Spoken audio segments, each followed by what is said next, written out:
Swim check 1, 2. Bike check 1, 2. Run check 1, 2. I think we're ready. Let's try this. Welcome to the Try Beginner's Luck podcast, a podcast where we explore the sport of triathlon from a variety of perspectives to help beginner triathletes on their journey. I am your host, Mashonda Shines. Welcome back to another edition of Try Beginner's Luck. You got it. I am still thrilled to just be with you guys today to do what I love by helping you with these wonderful stories that we bring you each week. This week, I'm probably fangirling and just so excited because it's very rare to see a person of color reach a pinnacle in a sport, especially a sport like triathlon. And this particular person is the first African-American man to go pro in the sport of triathlon. But listen, he's just not that. In 2020, he was named the most interesting person, man in triathlon by Triathlete Magazine. You want to know why? I got you.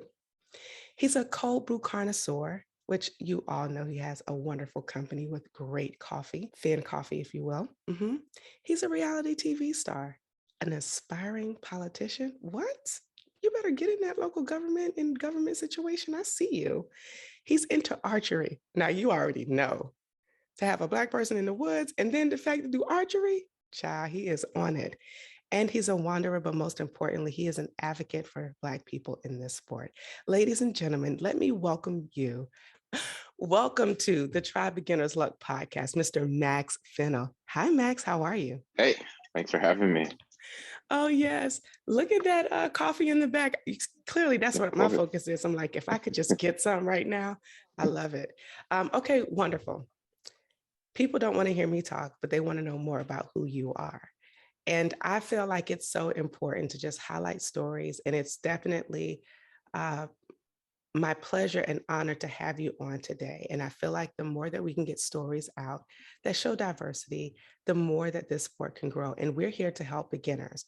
And so I just want to get right into it. How did you get into the sport of triathlon? I always share with everyone I was an accidental triathlete. I was training to become a professional soccer player.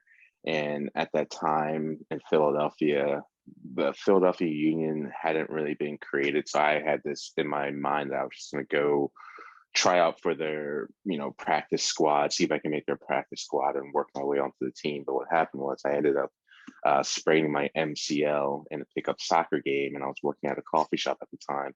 And this individual came in, saw me limping. He was like, "What are you going to do now?" And I was just like, "I don't know. Maybe I'll go do an Ironman." And he was just like, "Slow down, buddy. Like an Ironman's a big deal." And he's like, "We live in Philadelphia. We have one of the best triathlon races in the nation. Why don't you train for the Philadelphia Tri? And I'll give you, or I'll lend you my old triathlon bike." And I thought he was just going to lend me just like a basic bike, but it was actually turned at that time a very, very nice triathlon bike. And I ended up doing pretty well my first try, and I stuck with it ever since. I would have to agree. Philly Tri, and maybe it's Philly Tri Rock, is a dope race, and it takes you all throughout Philadelphia. And I've done that race before. It's actually one of my first races, so I love it. And what I want to hit on is that a gentleman who you may have known for a while or not loaned you a bike. That's the power of this community in this space. I promise you, triathletes are the most giving individuals, especially when they want you to try. Yeah, I absolutely agree. And I think that's what I like most about the triathlon community and endurance sports as a whole. Since they're not as mainstream, there tends to be more of a community aspect, as well as I'm sure and your listeners know that when you get into the sport, you want to get everyone else involved in the sport. And I think that's really what it stemmed from, was someone just seeing a version of themselves, but happened to be injured. And it's just like, well, you still have an opportunity to excel in sport, and here's a pathway to do that. Right. So I know you were going out to be an elite soccer player and go out for the pros. Is that the sport that you played the majority of your high school and college career, or did you play other sports as well? I was a multi-sport athlete growing up in middle school and in high school and even a little bit in college, but I mainly in high school, I was wrestling, I played varsity soccer, and I ran track. So, I was just your standard kid that was always outdoors, right? I used to ride BMX bikes, go off jumps, get dirty, whatever it was, I was into it. But always playing soccer at a very high level at a young age. I love that. And so you always knew that you wanted to be a professional because you have a professional mindset. I've been reading a lot about you. And one of the things that I want to kind of touch on is your mindset. I read in an article that you write down 10 goals every day. Do you still do that? Well, since I accomplish a lot of my goals, and I will consider myself a master manifester, right? I'm a director of my journey. So I'm literally at the point now where it's like my goals are also roughly the same, but they are happening on a daily basis. So, like, there might be business goals sales goals that I want. There's other professional goals that I want. There's a media goal that I had that's why I do podcasts and all these things. But a lot of the goals are always ongoing, right? So, I might write my goals down and just mentally, and I'm just all at that place where I'm putting in place to achieve those goals. So it's like, I want my store to be in 1,000 different locations, right? I want Fenn Coffee to be sold in 1,000 different locations. Well, that's not going to happen overnight, but I'm doing things every single day that put me up on that path to achieving that goal. So I don't necessarily need to write those goals down every day right now. But let's say if I'm mentally off, or I'm just like, I'm feeling like I'm not manifesting as quickly as I would like, or I'm not seeing anything coming around the corner, then I'm going to divert myself back to my goals, write them down, maybe write them down for a few days, and then bam, next thing you know, something happens in my life, and I'm back to grinding and making my goals a reality. I love it. I love it that you're the director of your dreams. Is that what you said? Director of my journey. Journey. I love it. Director of my journey. I love that. Okay, so speaking of your journey, let's talk about your journey into triathlon. So you did your first race in 2011, and then tell us, how did you get to the road to professional? So I know the rules have changed now. At that time, you could qualify for your pro card if you placed top three in a pro qualifying race. And then there were like a few other different pathways. So for me, I went to a race and ended up placing third overall in that race. Um, and that was 2014, which then allowed me to compete in my first pro race earlier that year at Miami 70.3. So my first pro race was Miami 70.3. Wow. And just to kind of give some backstory for those of who may not know you, you like to specialize in like the shorter sprint races, but your first race was Miami 70.3. So talk about that and the difference between your training and getting ready for that as your first big race. Yeah, so I've always had endurance. I've always had a nice endurance-based foundation. It's just for me during that time when I was a little bit younger, I'm still more of a power-based athlete. So coming from a soccer background, I was a forward, right? So I'm used to short bursts, going all out, going as hard as possible, and then recovering. So from a physiological standpoint, it's going to take a little bit for my body to kind of just transition from going power based to more endurance based. And and that process has been long, but I'm now just getting to that point of being, all right, I'm ready to go crush that 70.3. So at that time, I was always just knowing that it was going to be a long process. So it was just like, all right, let's start doing these races now, figure out how my body's going to react so we can start making the changes so that now, um, as I get more serious about being a contender at that distance, I now have a lot of things worked out. So for me, from a physiological standpoint, If I go really, really hard for 2 hours, I will lose 11 pounds of weight, right? So it's very hard to perform at an optimal level if we know that I'm going to go get on the bike and potentially then put my body in a deficit and then have to go run for 90 minutes while my body's actually trying to recover, right? It takes a long period of time for your body to go from losing 11 pounds to now burning its energy very metabolically efficient. Okay, that was a lot. And I'm sure, my beginner triathletes are like, what? What are you talking about? This is so much. So, what distances do you currently race, or what distances have you done? Have you done sprints, Olympics, 70.3 and fulls, or like have you done the full gamut? Where are you with racing and what have you done? Yeah, so I've done mainly anywhere from super sprints up to 70.3s. And to circle back to like give clarity with that long answer, in triathlon, to be an endurance athlete, you really want your body to burn calories as efficiently as possible. If you're someone that's predisposed to burning calories at a high rate, right? So saying like you have a full tank of gas, but you burn through that tank of gas in an hour rather than being like a Prius and burn that tank of gas in 4 hours. It takes a number of years for your body just to change and then be able to burn that tank of gas for over a 4 hour period. So right now, my body just loves just the short 1 hour races as hard as I can go, running as hard as I can go.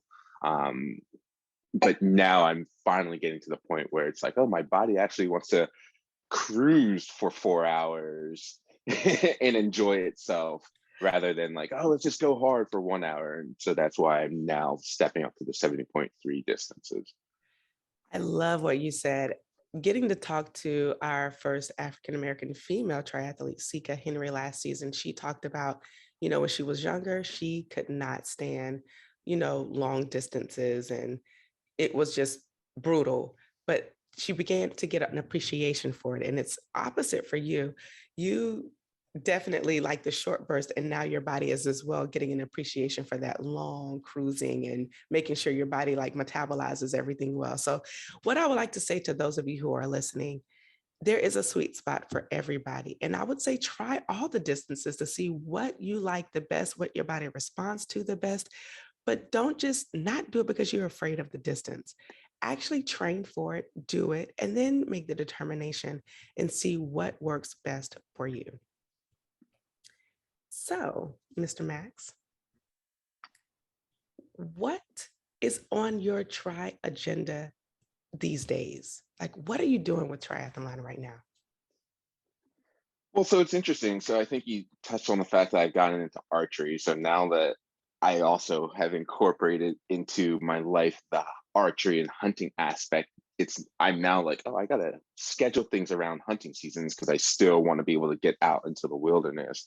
But this year, I have a with 2022 and certain things opening up, I really have a goal this year mentally just to really, really go as hard as possible, race as much as possible, race wherever I can, whenever I can. Just like I've been in the gym, I've been hitting the weights, I've just been like getting my body very, very durable for just like I really for like come February, race from February to November, like have a race on the schedule every single month and just keep going and see what happens. I love it. And so, seeing that we're in February now, what are you racing this month? Oh, that's to be determined. I'm still working on those logistics, but I will let everybody know once I put that down on the calendar. But I have some races that I'm looking at and just working on those logistics. I love it. I think, because it's been such a long journey back, people are wanting to see you race, and not just wanting to see you race, but actually probably be at some of the races you're racing. So definitely be sure to let us know where you're racing so that you can have people who are out there racing and supporting you. Because, I mean, who doesn't want to be at a race with Max Fennel? I mean, I Yeah. don't know who doesn't want to do that.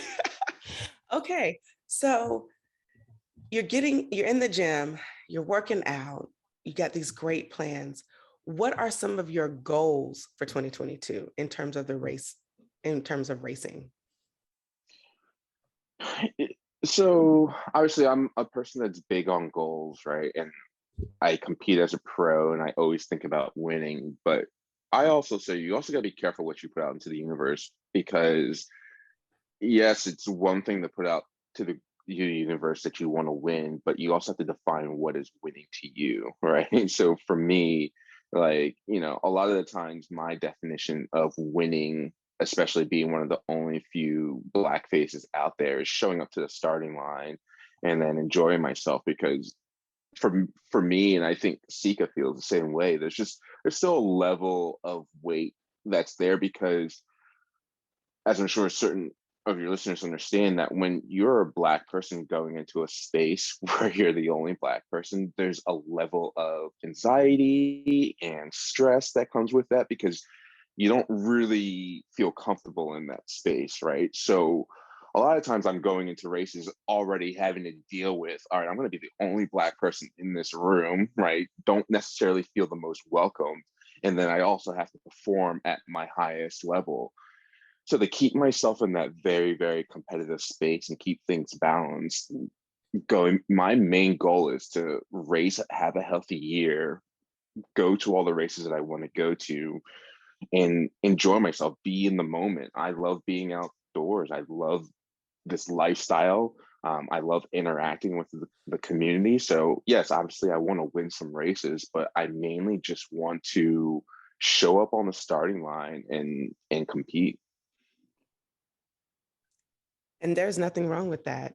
Sometimes that's a form of self-care, just showing up and doing what you need to do to feel uh, your very best. And I think you hit on something very key about defining what is a win to you. There's so many different if you don't know and define what your win is to you, you can definitely get lost in the world's way of winning. And I think that's such a huge point to identify, especially to those of you who are listening. Define what your win is and don't let anyone else try to dismantle that for you. And also, to Max's point, show up.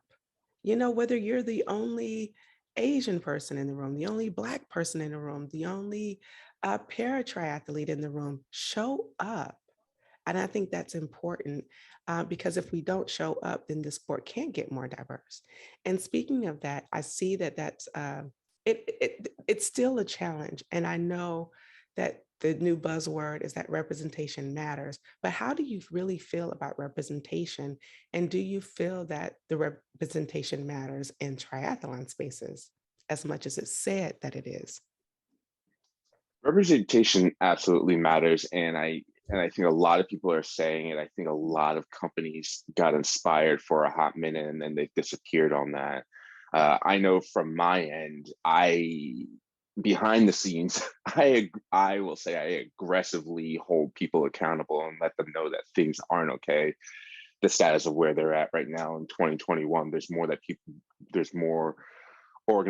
there's more that organizations can be doing, and I know that they're doing those things. I speak with USA Triathlon. I sit on their DEI board, and I'm very, very outspoken about the need for things to happen rapidly, quick. Like, I don't have any patience anymore when people talk about representation. I'm like, there's things you can do now. You could be hiring people in your offices, and you can be you can be supporting the right athletes right now.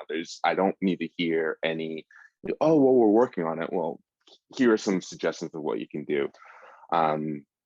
And I'm also excited for the up and coming athletes. Right, we've got Holly, we've got Justin, we've got Sade, that are young athletes that have very bright futures. I fairly talk to them on a regular basis, and I let them know it's hey, just stick to it, and they will be on the scene very shortly, right? It's a long process. Don't think like overnight you're going to get your pro card, but it's like, if you look at it like over the next 3 years, you'll get there. So it's not like we don't have some up and coming individuals that are going to be joining our pro ranks soon. It's just how can we get certain organizations to speed up that process for them? And I started United Endurance Project, and that's just another arm of mine so that I can go recruit individuals to help them get to the starting line at the highest ranks. Our mission is diversifying the starting lines because I just don't think anyone's going to do it except us. Uh, and I'm just not going to wait on any other organizations. I truly believe representation matters, and I'm going to do what I can to get certain athletes to the starting line. I love that. So United Endurance Project, is this a 501(c)(3)? And how can athletes, do you only recruit athletes, or can athletes say, hey, I think I have potential, but I need the help? How does it work if someone wanted to be a part of United Endurance Project? So right now, I've just been keeping it small, and we're going right doing the paperwork of becoming an official 501(c)(3). But right now, it's just me advocating on certain people's behalf, um, getting them the resources that they need, and introducing them to the right people so that they can have access to certain things much easier. But once we become a 501(c)(3), 501(c)(3), I'll let people know. But I like again, like I don't have time for paperwork. I want certain people to be on the starting line now, and the best thing that I can do is by helping them right now individually. If you want to get involved, you can reach out to that Instagram account, or you can reach out to me, and I can talk to you about certain people that I know and the needs that they need.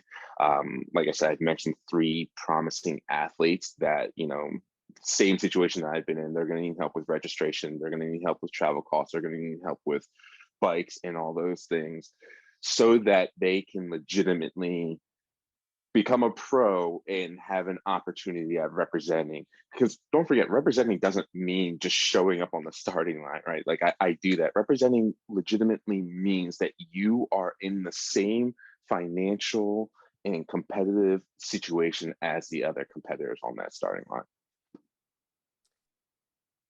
I love it that you are a man of action. You're like, look, I don't see it happening. I'm going to do it. And I think that also segue into, I hear your passion for just helping others, but you're also a mentor to an organization in Chicago. And I think, Chicago inner city kids. Can you talk a little bit about that? Because I'm new to it, but I believe that's Mr. Bernard Lyle's organization. Is that Yeah, correct? I was gonna say, I have a small piece. That's Bernard Lyle's group, and if people don't know, Bernard has just, I'm sure he will be inducted in the Triathlon Hall of Fame shortly because Tri Masters Group has been around, I think, almost 30 years now, and he has helped so many individuals be introduced to triathlon as well as just help them in their professional life because that's what triathlon does. So I think it was Bernard and uh, Scott from at the time from Lifetime Fitness that reached out to me and was just like, hey, Bernard has his group. Do you want to get involved with this group? And so thankfully, it was always Lifetime bringing me in for the Chicago Triathlon and allowing me to interact with the kids and just share with them the knowledge that I have, but most importantly, so that they can see a pro, right? Like I never had that when I got into triathlon. I didn't have any Black people or any Black pros to look up to. So it's letting them see it personally, talk with each other, give them those tips, let them know. We would run clinics and let these kids know that, hey, if you want to stick with it, you'll become a pro too, and hopefully be crushing and winning some races. And I know probably in like the next 2 to 3 years, there's just been some kids that have been in that program for a long time. I remember last time I was there, I believe it was in 2019. One of the kids I had seen in 2016, like 2015, 2016, just like one of the kids that used to be a little small kid, like almost as tall as me, right? So it's shocking, but it's also very cool to be able to personally see the growth of a lot of the kids that have stuck with the program. And then hopefully soon we're going to be seeing some of them, either at the pro ranks or just racing at the elite ranks. So that's Tri Masters Group out of Chicago. That's, I'm sure it's probably the oldest, Black youth tri group that's been around. Bernard's been doing amazing things. So that's, if you really want to support an organization, go donate to that organization because they're really doing great things. They absolutely are. Wow. Um, I love that you have a heart. A heart for the youth? I think that that's important, and that is definitely going to be the baseline that's going to help this sport grow. What do you say is also needed to continue to help this sport grow outside of just the youth themselves? A willingness to grow and a willingness to listen and a willingness to look at oneself and understand how you might have played a role in holding certain people back and limiting their access to certain resources. I think triathlon is just kind of being like, oh yeah, we understand diversity, but it's just like, do you understand why there's a lack of diversity at a certain point, as well as where's the reaching out? um and I do understand that USA Triathlon is addressing those, but there's more that can be done, right? There's more that these organizations can be doing from marketing aspects. I think they're barely doing that. But it also just comes down to us, like me myself, making sure that we're doing what's needed, because we just can't wait on people to address certain things as quickly as we can in understanding the issues that are needed. So it's really representation, and hoping that these brands and people in the industry can really just kind of take a look at themselves and be like, man, like, we should have a diverse community. We should have a diverse sport. We should have a very inclusive and welcoming sport. And I still don't think triathlon's necessarily there. I think community aspect is there, but at the highest level of sport, it's not there. Okay, that's a fair assessment. Well, let me ask you this. If you can put back on your hat from when you were a beginner and we're Yeah. talking to a group of beginners, what would you tell them they need to do as they're coming into this sport to help it grow from their perspective? Well, first two things. From a training aspect, I'm going to tell you, make sure you're swimming a lot, swimming all the time, and keep swimming because it's just like, you can bike and you can run, you'll be fine. But swim, the more comfortable you are on the swim, the much more enjoyable that race and training day is going to go. Outside of that, I think it's holding brands accountable. Support the brands that have diversity. Support the brands that said, hey, we understand that we're not doing certain things and we're doing those. Hold them accountable. I'm a small business. Support the small businesses. There's a lot of very good small businesses in the triathlon space that provide just as good quality of product as the big name brands. So if you can, seek out the smaller businesses and stick by them, because those products are good. And oftentimes those small businesses are already addressing the issue of making sure that there's equal representation and there's equal diversity. I think that's really important. And you hit on something, and I have an idea for you. We want to support you as a small business to try beginner's luck. And I feel like beginners should get a nice light roast. Try beginner's luck light roast. You think we can make that happen? Well, light roast has a lot of caffeine, right? Yeah, it has a lot of Okay. caffeine, but it's, It makes it our light roast like makes me sweat. Like, that's how much caffeine it has. isn't that what we want But beginners to do?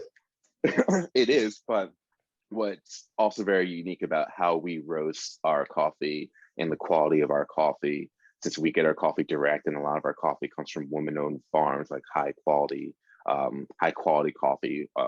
We get this coffee from Yemen, but how we roast it, it's very low in acidity. So that's very important, that if you swim early in the morning, you got to drink a cup of coffee, you're not getting that acid reflux. Mm. Okay, we got to talk more about that. Let's talk about, how did you even get into coffee? You go from being a triathlete, being a pro triathlete, and now you're a coffee owner. How did you get there? Well, so remember, like, I got into triathlons because I was working at a coffee shop. Like, and the gentleman comes in. So my career started off like when I was younger. I know nothing about coffee. So one of my first early jobs was working at a cafe. So I was able to learn what good coffee tastes like at an early age. And then when I moved out to the Bay Area, I helped scale another coffee company. But during the entire process, I had a buddy of mine whispering in my ear saying like, "Hey, do you think you could do this on your own? Do you think you could do this on your own?"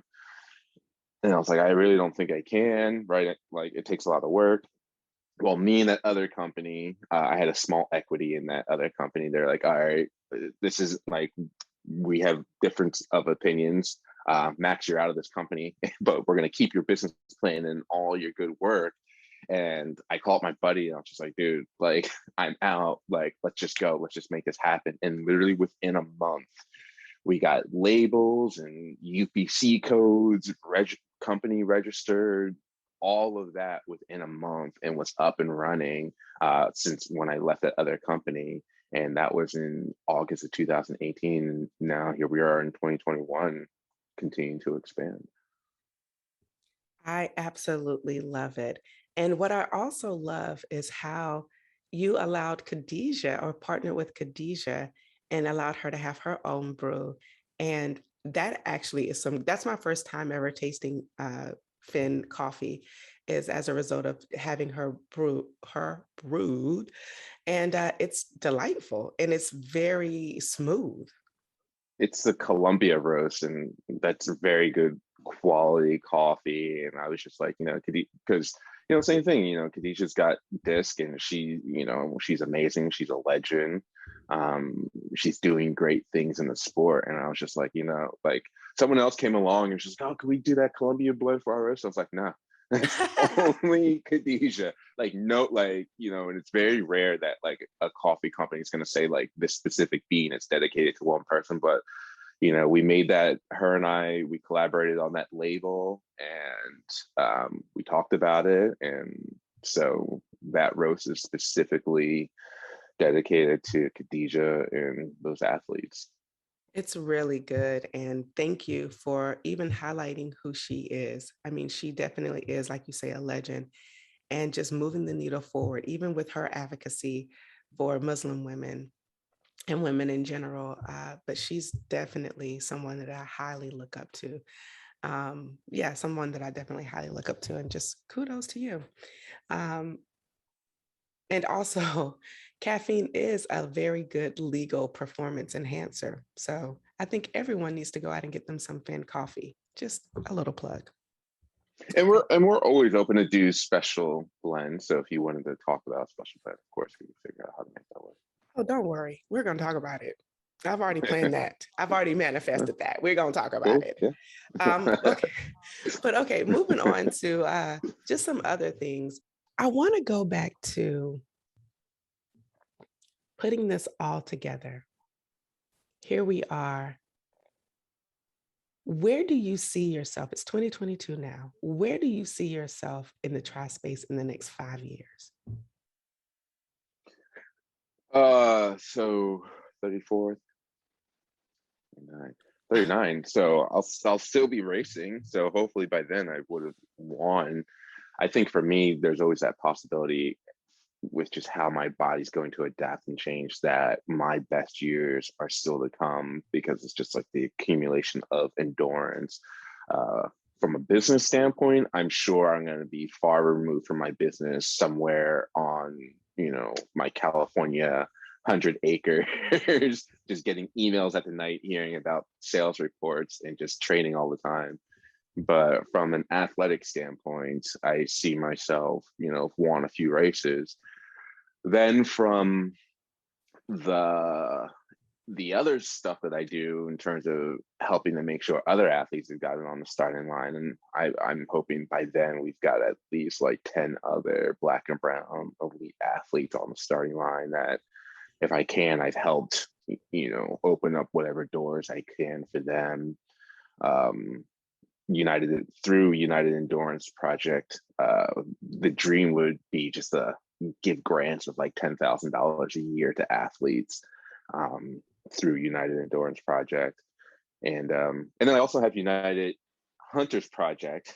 That's an NGO, and that's a conservation project that me and my buddy have been working on, which is very unique because he had me, first Black pro triathlete, and just got a sponsorship from a bow manufacturer. So I'm like, bro, do you realize you're like the first or probably the only Black guy in the entire hunting industry that is now sponsored by a bow. So he and I are working.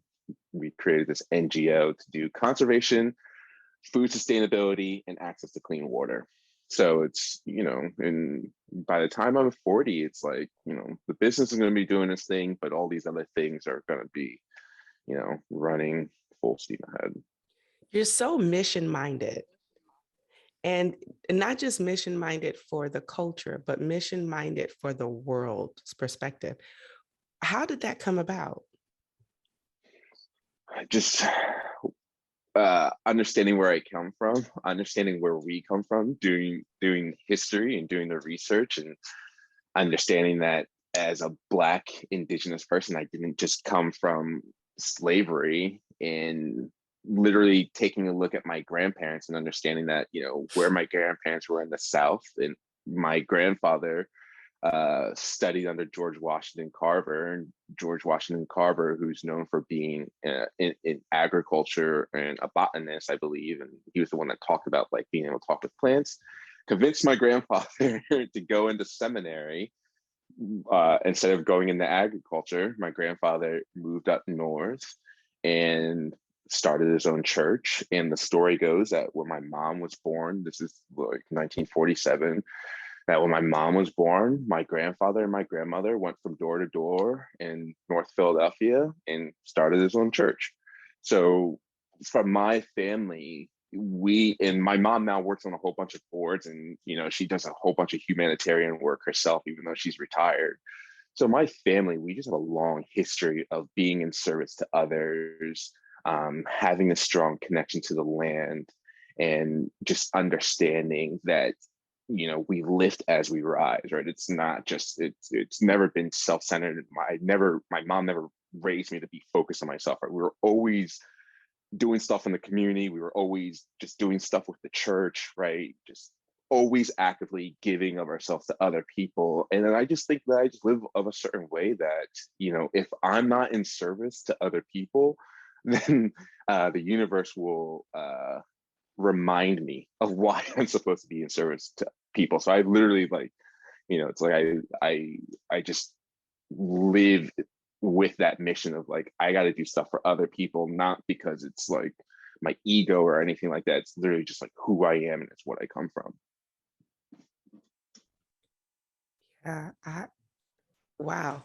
I think, and that's why it's important to know your history, to know your why, and your why will help influence even more decisions greater than just, being a triathlete, but even knowing your why and being a triathlete is important, because I think it all ties together, and it makes your purpose it makes your purpose greater. So bringing it back to triathlon a little bit, I think we went so many different places. What's your favorite leg of the distance? Like, what's your favorite leg of triathlon? I'm going to say probably the bike, even though I love running and now I enjoy open water swimming, but just I'm a strong cyclist, and I think it's always because whenever I've competed, I've always made up so much time on the bike. And I'm just like, I'm so happy to get on the bike and start passing people and have that competitiveness kick in. But honestly, like I enjoy it all, right? I just enjoy the entire endurance aspect, but I just love I love the, I'm not sure where your listeners are at, but it's just that feeling of when you've done your first 50-mile bike ride and you're like, wow, like I just bike 50 miles.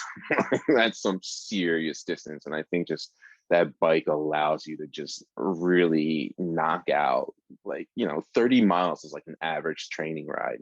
But it's still, it's like, man, 30 miles is like, that's a lot.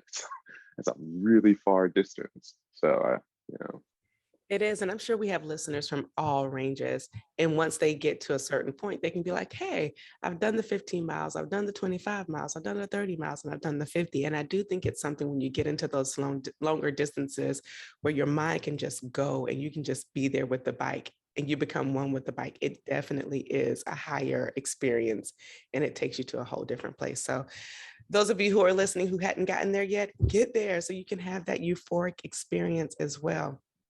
What's one piece of equipment that you can't deal without? Like you have to take this everywhere you go.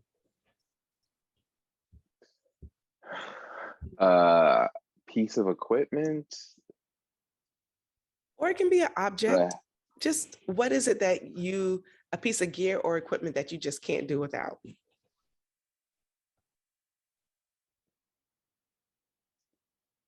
that's a tough question because it's like I don't want to. It's like you could say a watch, but then a watch sends you down a data route, and it's very important to train without. Like I don't.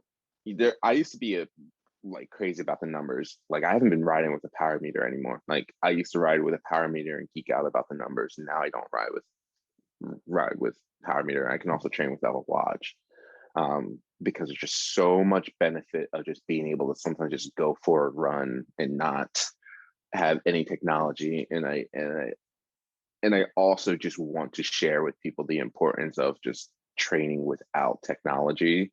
So a lame answer would be like your running shoes. But the glitzy answer would be like a polar watch that has insane amount of data. Or I also have a Garmin watch. I have insane amount of tech that I enjoy. But I'd rather, if there's beginners out there, find a way, and even though this question is about equipment, just find a way to just get lost in your workouts. Just find a way to quickly get to that point where you're focusing on your breathing, you're focusing on breathing, being in the moment, you're focusing on your steps. Because when those dark moments happen in a race experience or even a life experience, if you can just bring yourself back to your breath and back to the moment, it just allows you to flow and get back to that flow state and work through that trouble period. Whereas if you're in a dark period and you're not hitting 8-minute miles or 8 whatever minute miles, and you're like, oh man, I'm trying to run and I'm not hitting and everything's falling apart. Whereas like when everything's falling apart, just come back to the breath, be like, I'm just happy, I'm grateful, I'm running, I'm grateful for this moment. And I'll get to the finish line when I get there.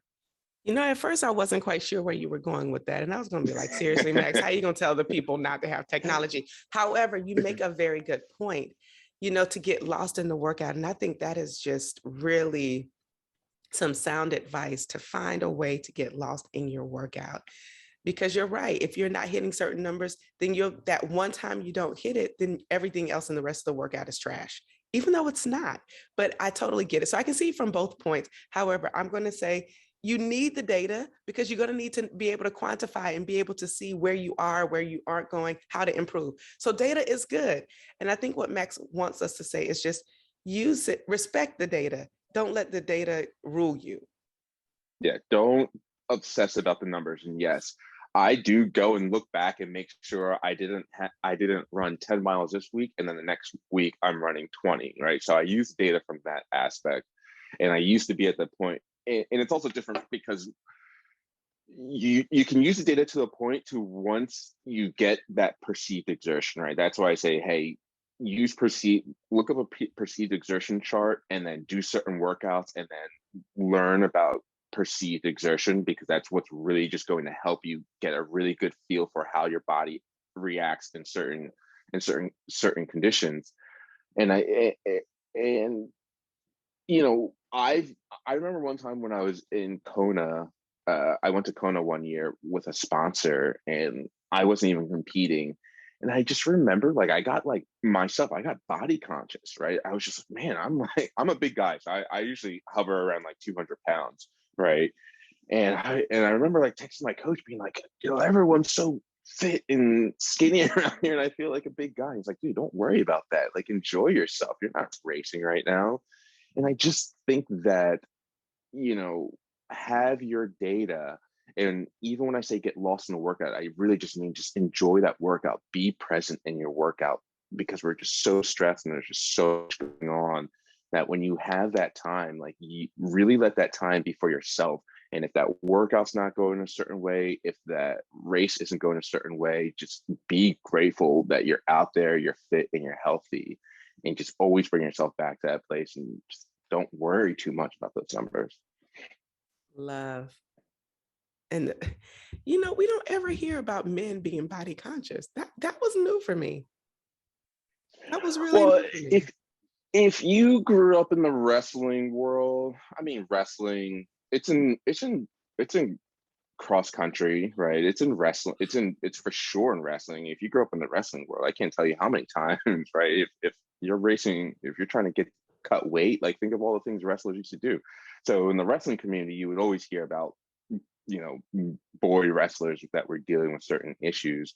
Um, I think I've just been a person that's just always been self-aware that when I'm like, hold on, like what's going on, and addressing those things and just being like, that's not my body. And that's like I dealt with that in triathlon with people being like, oh, Max, you have to get smaller, right? You have to lose weight to get faster.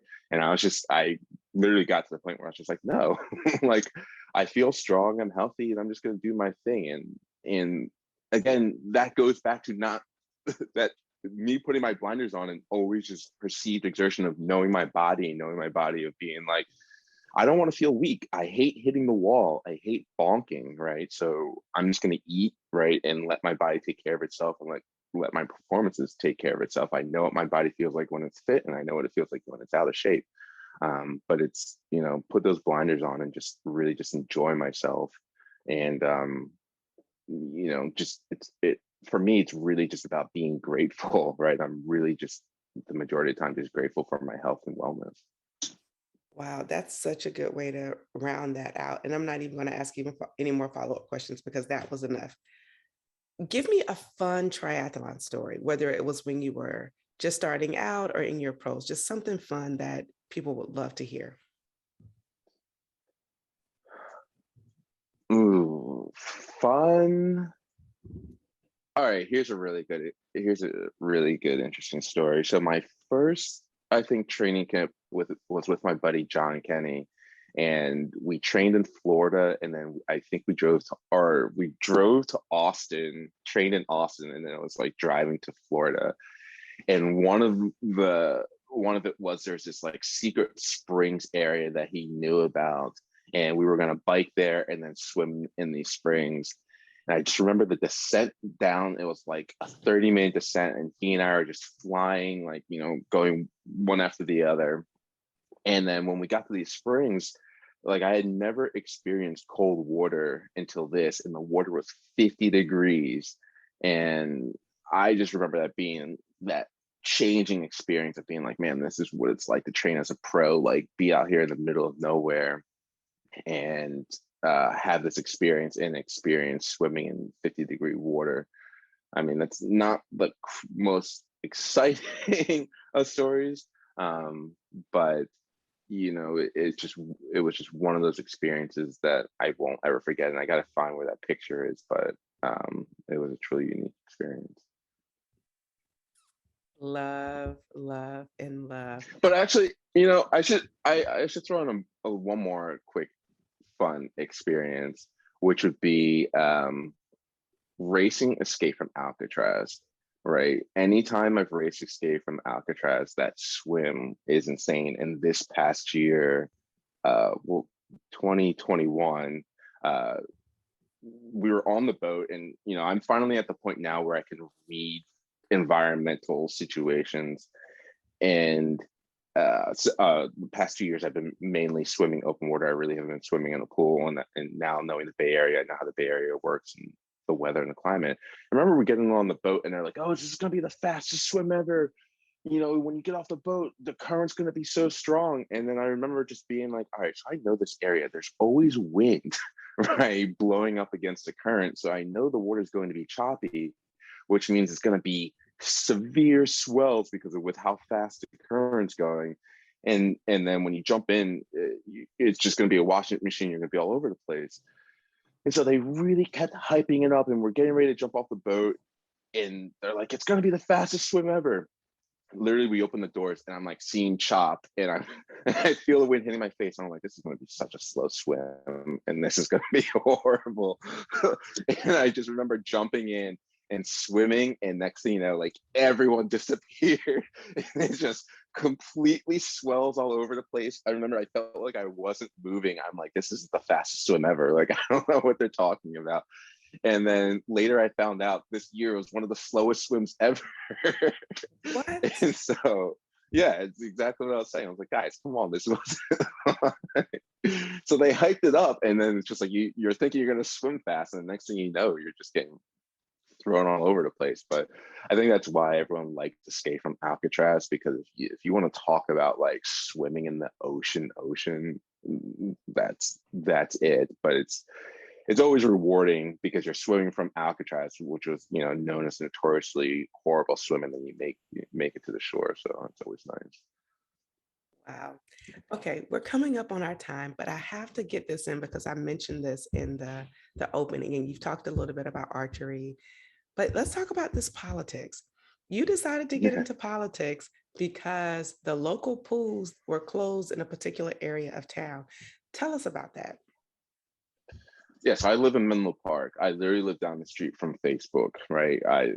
In my neighborhood, it's $5 million houses everywhere. Everything's insanely overpriced. It's Silicon Valley for you, and just like majority of most American cities, there's a freeway that goes down certain communities that splits the community. The issue is like when you come from certain areas and you come to here and people try and make it look like an area is bad, and you're just like, hey guys, this isn't really a bad area, you guys are just saying it's a bad area. We're talking about a gorgeous country club of an area, a 6 to 7 lane 25-meter pool that was literally just kind of run down and not really looking too well. Long story short, I realized that there was a pathway to be able to put myself in a situation to run this pool.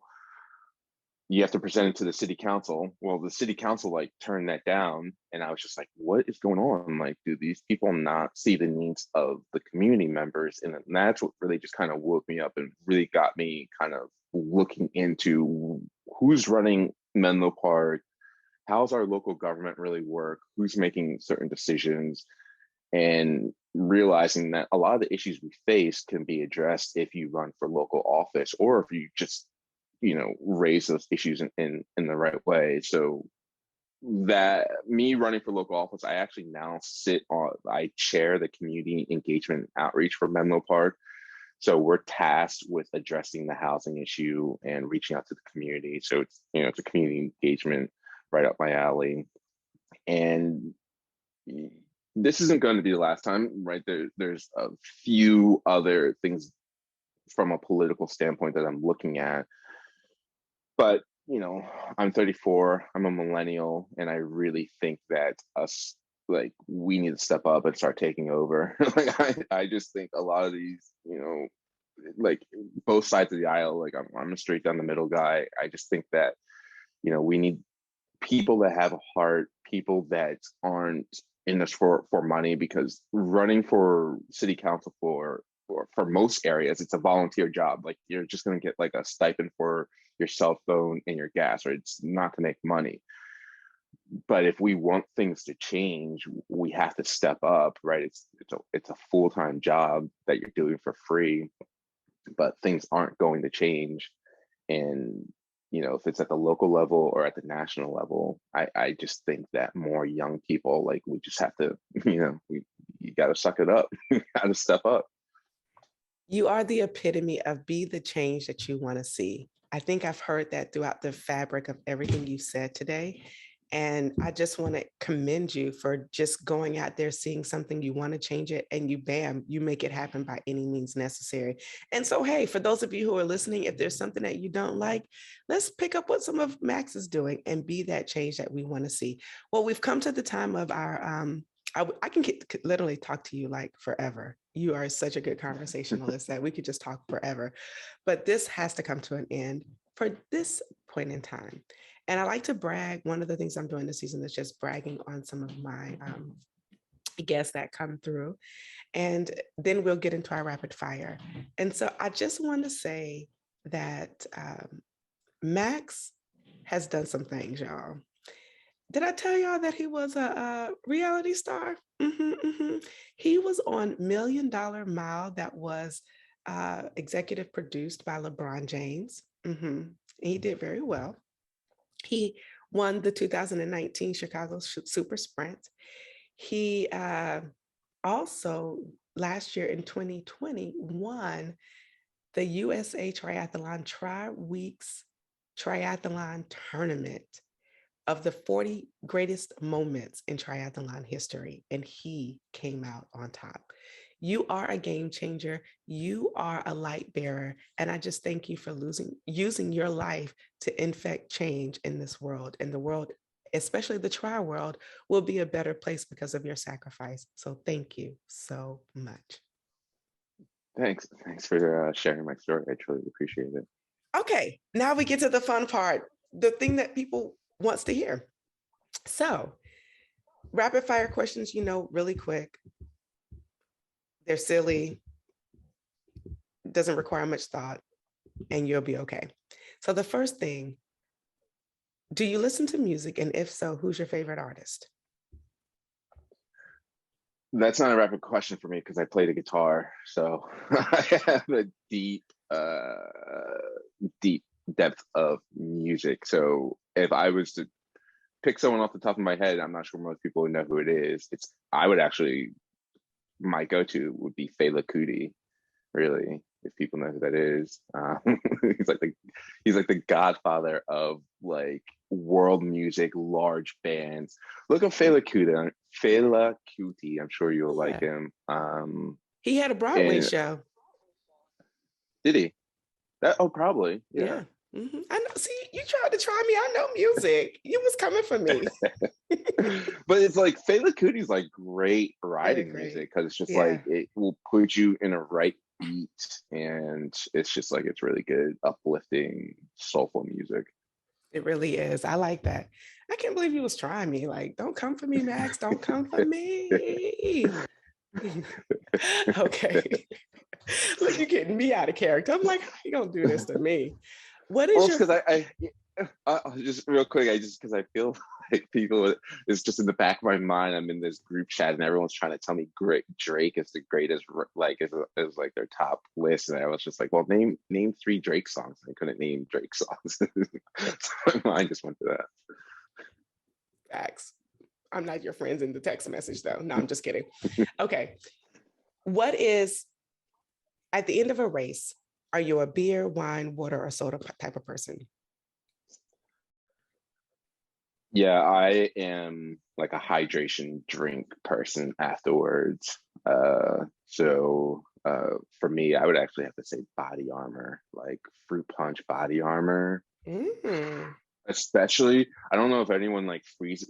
So when I spend time out in the backcountry, like when it's during July, like I freeze Body Armor, and then like halfway through the hike, it's like half of it's melted. When like sports drinks are between slushy and ice, and then like you drink it, it gives you that brain freeze, and it's like 100-degree day. Yes. Okay. And it's just like pure sugar and coldness. I love it. That's old school. You have Southern roots for sure. I can definitely tell that for sure by that comment. Yeah. Where is your favorite place to bike? California, like right out my door. I live in the Bay Area. So I mean, literally like my neighborhood. Love. Are you a transition minimalist, Goldilocks, or kitchen sink? Hoarder type. What's that mean? So like when you go to transition area, you take just what you need? Oh, minimalist. Yeah. Like it's like, I think the more veteran you get, the cleaner your transition area gets. Okay, fancy. What books are you listening to or reading right now? The Destruction of Black Civilization. I just listened to it on audiobook and I'm re-listening to it again. It's actually a really good book. And then a buddy just suggested another one, but like that's literally just a book I just finished. I'm rereading, re-listening to that. Cool. When you don't feel motivated, how do you push through and get your workouts done? When I don't feel motivated, how do I push through my workouts? Throw out the numbers and just focus on just moving, or like just go do something that makes me feel good. So like, let's say if I had to go run an hour and I'm just having a mentally off day and I'm just bummed about something and I'm just not feeling it, and I just know that if I was to go run or swim, that would just put myself in a mentally place of just like continuing to think about that negative thing, then I'll just go do archery, or I'll go like I'll just go spend time in the wilderness. But whatever just allows my body to move, because I still want to know that I did something that made me feel like I was training or kept my endurance up. But I'm not like, if it said run 60, I might just go do archery for 60. So that's a good cross training. And I think I was following you on social media, and you said that you were surprised when you did Alcatraz because you had been doing so much archery. And yet the transition, you were able to not lose much of your muscle, and it was a good transition into that. So that's really good to know that archery is like a good cross training. For those of you who live in a very woodsy area, pick up archery. Who knew? But not just archery. It's mainly the easiest answer. It's just like, if you're having an off day, do the thing that makes you feel good that day. So if you were supposed to run but you want to swim, just go swim. There's an easy fix. And last question, give one piece of advice to our beginning listeners, or those who, give one piece of advice to our beginning listeners. I think I said it earlier in the conversation, and I really just can't stress this enough. If you are a beginner, meaning like last year was your first year, or you've only done a year's worth of triathlon, like just swim, right? If you bike twice and run twice, and the rest of the time is spent swimming, your race is going to be that much more enjoyable if that swimming condition is there.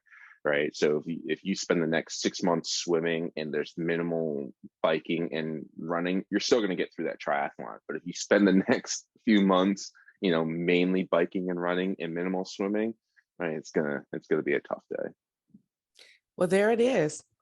Swim, keep swimming, and continue to do more swimming. Well, remember, whenever you try beginner's luck, you always win. Thank you so much for tuning in, and be sure to tune in for our next episode. I'm Ashonda, and I'm out. Peace. Thank you for tuning in and listening to this episode. We need your help so we can continue to try at TBL. So for more information on where you can find and subscribe to this podcast, visit www.trybeginnersluck.com. And don't forget, whenever you try beginner's luck, you always win.